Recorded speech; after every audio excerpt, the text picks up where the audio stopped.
Assalamualaikum. Ya Allah, ni asal ni bersepah kat sini. Saya tak suka ni. Hana, susu ni. Hana, yang ni kenapa ni? Rak ni kosong ni. Produk apa kat atas ni? Urban Wolf kan? Restock sekarang? Nak saya cakap juga ke baru nak restock? Rechoice Cik Musa kita ni. Edward, yang ni mana ni? Tak ada stok ke? Tak ada stok? Kitten. Kenapa tak call outlet dekat Alma? Kulim ada, Kepala Batas ada. Call diorang tanya, diorang tak boleh jual. Bawa pergi sini, kita jual.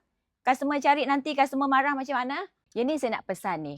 Macam mana customer nak tahu pasal produk? Korang tengok susunan ni. Kalau macam ni susunan dia, kita nak bagi customer nampak. Biar susun macam ni.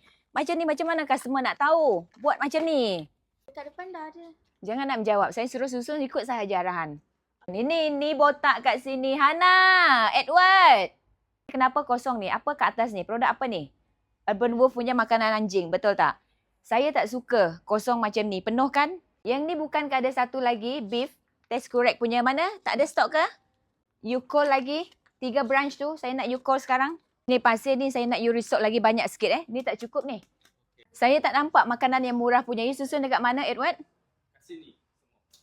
Bila customer masuk, you kena susun area depan sini. Boleh? Untuk cat hotel dan juga cat grooming ni, nanti I nak you buat design satu banner letak kat sini biar dia orang nampak. Kita ada buat grooming dan juga cat hotel. Untuk member, kan ke free je register. Nanti collect point kan ke boleh redeem. So saya nak setiap kali customer buat payment, terus offer dia untuk register member. Jangan tunggu-tunggu lagi dah.